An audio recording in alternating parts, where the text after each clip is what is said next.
My name is Alex Lopez, and I'm here to talk to you guys about outsourcing. How many of you have seen that American flag that says "Made in China" on it? It's like 99 cents to it. Yeah, well, it's just funny how oxymoronic it is. I don't even know if that's the word, but my claim is that I'm advocating that outsourcing should be legally restricted because it causes Americans to lose job opportunities, it increases the gap between social classes, and it is unpatriotic. The first reason why outsourcing should be restricted is because Americans miss out on job opportunities. In the year 2011, over 2 million jobs were outsourced from America, according to the statistic brand. The obvious reason to outsource is to reduce cost and increase profit, but the problem with that is because the companies that get the profit, it's just for them. Nobody else is earning anything, and America loses out on the jobs. Most companies admit that the main reason is because of profit, and also because when they hire someone in India or China, they already have a college degree when they're hired. About 3 million people in America are unemployed, 7.8% according to Google. And over half of the jobs outsourced are manufacturing jobs, so you don't really need extremely high education for it. With those jobs in the U.S., we could prevent my friends from abusing welfare. And according to Ohio State News, that researchers found that a lot of crime and crime rates between 1979 and 1987 were increased because of falling wages and rising unemployment among men without college educations. Therefore, loss of jobs leads to an increase in crime. The second reason why outsourcing should be restricted is the fact that it increases the gap between social classes. The ones who decide to outsource are the owners and controllers of the companies, the 1%. How much more can we segregate if 99% of the money is controlled by 1% of the population, and 1% of the population gets the rest of the money? I mean, my bad. 1% of the money goes to the rest of the population. That depends on a few factors, including how many more jobs are being outsourced. According to Economic Populist, written January of last year, at the rate that we were going, we were setting up to have a permanent poverty class. And the 2010 census stated that poverty had risen from 15.1%, had risen to 15.1% from 14.3% in 2009. And in contrast, CNN Money says the real income of the highest quintile of earners rose 1.6%, and the top 5% saw their incomes increase 4.9%.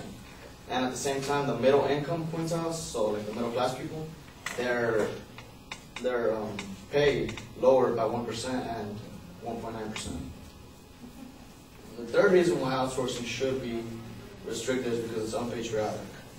The reason that they really outsource is just for bigger profits, and the way I look at it, they care more about the money than about their own countrymen. There's no one else benefiting from it besides them. In conclusion, outsourcing should be restricted by law because it makes a big difference in the economy, in that it makes Americans miss out on job opportunities, it increases the gap between social classes, and it is immoral and unpatriotic.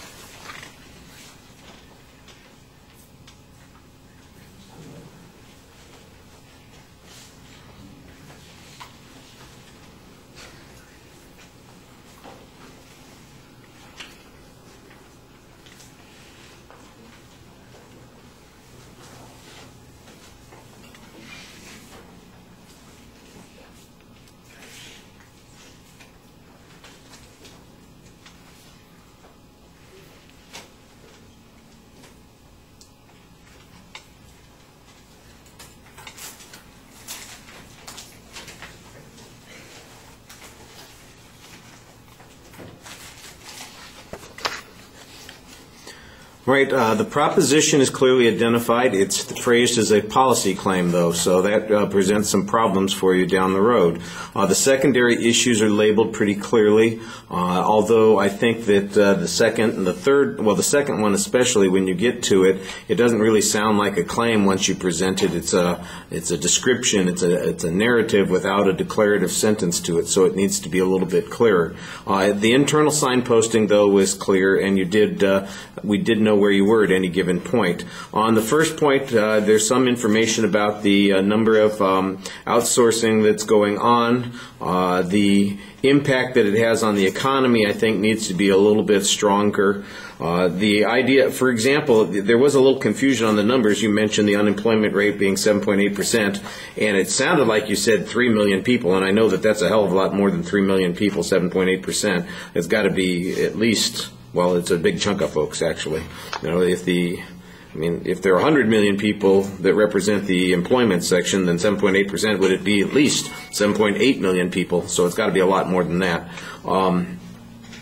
There's an assertion about welfare being abused that is not really substantiated in any way. There's a crime argument that links it to unemployment, and I think that you need to do a stronger job showing, for instance, that crime numbers are changing currently. Your data refers back to something that happened 15 to 20 years ago. I'm not sure why the 1% argument is being made here. There seems to be this idea that there's a trade-off between how much people in the upper echelons get versus how much the people in the middle or the lower echelons get, that there is a limit, and it's like a pie, and so if I'm going to get more pie, somebody else has got to take less. You've got to give an explanation that suggests that that is in fact the case, that there's only so much pie and it's being divvied up in the wrong way. That seems to be your argument, but we need to have the proof that there's only so much pie. On the last point, basically there's no evidence on it at all. It's just a claim that you make. There's no explanation. You argue that there's no benefit to anybody from the profits. Well, that's an assertion on your part. Profits definitely go to somebody. For instance, every company that a person invests in, it makes profits, they're going to get a return on that. So everybody who has an investment in that company is going to be getting some money back. Teachers' pension plans, for instance, all invest in a variety of corporations. If they don't make profits, you guys will be paying for me in my old age. Even more than you're going to be paying for me in my old age. All right. Thank you.